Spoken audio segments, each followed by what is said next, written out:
families can be together forever through Heavenly Father's plan.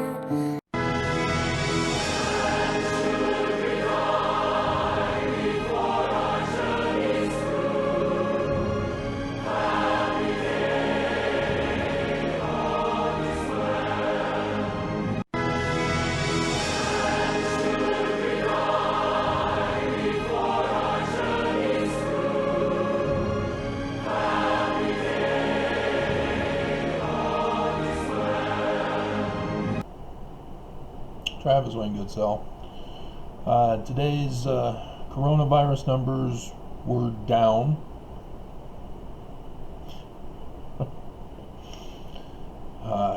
18.6%, which we haven't been that low for a while. Oh dear God. The 25th, we were at 13.6. 24th, we were at 17.4.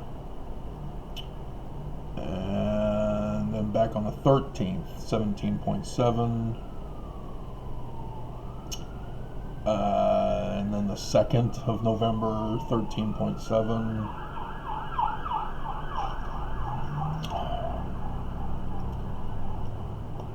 I think that's an ambulance. I don't think that's a cop car.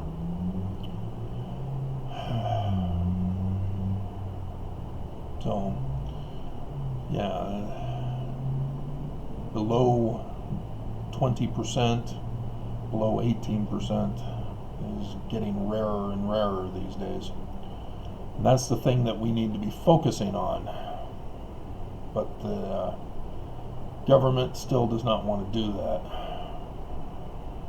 And 8 more dead.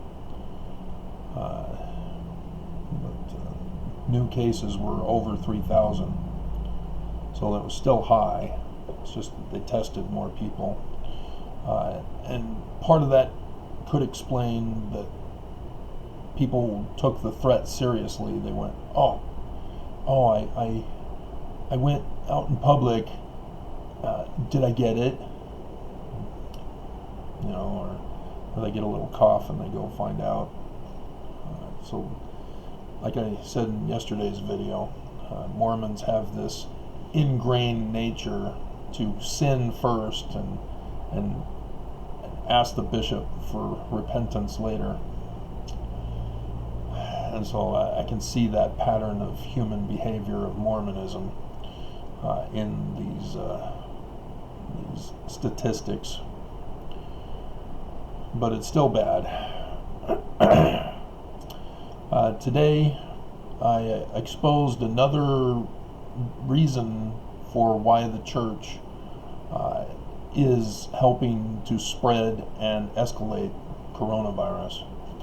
That the gospel topic essays that resulted in the news clip about how the church has lost a massive number of active membership back in 2012, and when Nelson took office, he did that world tour, a couple of them actually. He went to the hotspots where church membership attendance was low, and to realize with Elder Holland 4 days ago, he did a video, his testimony, and I heard just the first little segment. I wasn't going to because I didn't want to listen to him, but I thought, no, I better listen to see if he has anything to say. And oh man, right at the beginning, I just went, oh man. I mean, it's one thing to commit a horrible atrocity, it's another thing to confess it publicly, openly, so that all can hear and know why you're doing what you're doing. Tomorrow's stats are going to be about church, and as I've gone over with you in last night's video, Sunday's reporting, which occurs on Saturdays a week later, That's how long it takes. It takes up to 5 days to see who got infected, and so they report on it on the 6th, but it doesn't get recorded until the 7th day. So that's why Saturdays are the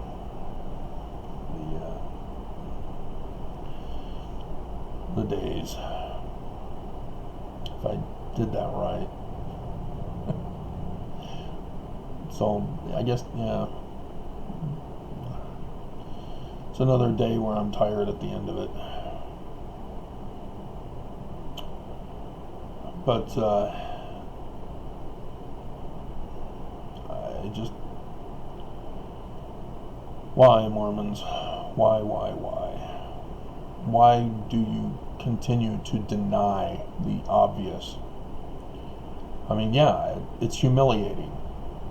You know, you're ashamed to show your face to the public, afraid to tell them that you're Mormon.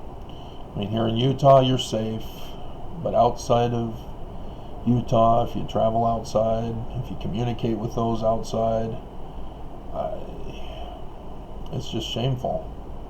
When missionaries go out and people say, hey, tell me about this inverted pentagram. I don't want to belong to no Church of Lucifer.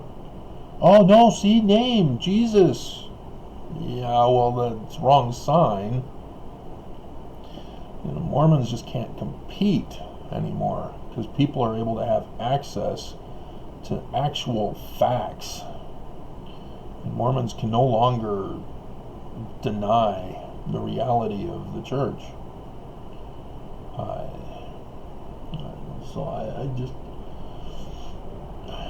I struggle trying to comprehend why Mormons can't turn unto the true God and continue to stick to the idol God that Nelson is now hinge pointed to, as he's now calling it the new normal. That means he brainwashed you. See, for me, being born and raised Mormon, I can understand sticking to the church, but I pursued the truth, despite being a Mormon. I realized that there was just far too many miscommunications, misinformation, contradictory information, and so I needed to find out which was right, which of all these voices or texts were correct. And for me, I found out the answer. And I'm still loyal to Joseph Smith because I found out he's awesome, and not in the way that Mormons think. I don't just say, oh, I'm going to pick Joseph, and anybody after him I'm not going to pick. It doesn't work like that. You have to examine the facts. I mean, for example, his assassination. I saw the whole transcript of the court for that trial. Not a single Mormon was in it. This was held by the state, by that courthouse. It was prosecuted by a regular prosecutor and a regular defense attorney for the defendants who were among the mob, the ones who were shot specifically, as Joseph had shot them, three guys, 3 shots. And yet that was kept from me. Oh, he shot people? That's not according to the videos and storybooks that we tell about it. You know, and so then I dig deeper and examine the known evidence. You know, Willard Richards and John Taylor were there, but their testimonies weren't, and their testimonies contradict each other? What's going on with that? And why weren't they assassinated? Weren't the mob after, all of them? I mean, if they leave those 2 witnesses alive, they can then tell the court, oh, yeah, we saw the mob shoot them. It's them. That's them. We were afraid for our lives. I don't know why they didn't murder us. Oh, what, huh? You see, there's too many holes in this.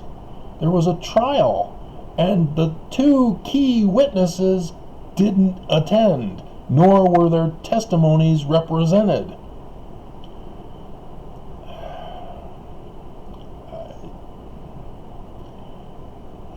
There's only one explanation for that, and it's not one that Mormons like. But I have to follow the truth. And like Joseph Smith said about truth from this first vision, I know that nobody could tell me otherwise. And though I was persecuted for this knowledge, I could not deny it. And that's what Mormons are doing. They're denying truth. You know, and to have just John Taylor hidden in the hay in the jail next to the room? Seriously? How did Joseph Smith die? How did Hiram die in the room if Willard Richards was able to get John Taylor moved over to the hay? There are just too many problems with their statements. And so then you realize, oh, yeah, it was actually Willard and John who murdered them.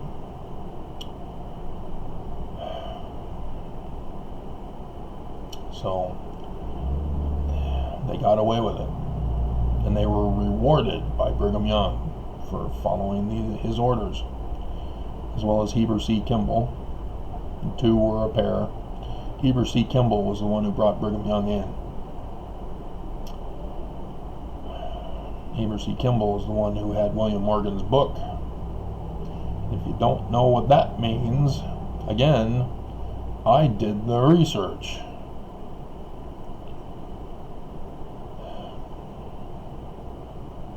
It's just a horrible tragedy. And so now the inverted pentagram is the symbol of Mormonism. And they're acting it out just as planned way back when. And Joseph Smith warned us. Section 45, he talks about a desolating scourge. Sickness. He knew. William Morgan knew. And so the Smiths published the book for him. Martin Harris, that troublemaker, ancestor of President Oaks. Oaks also did a book on the Carthage conspiracy. Nothing but crap.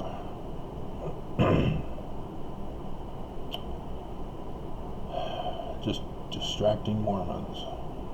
So, alrighty. Tomorrow will be the big one to find out about church.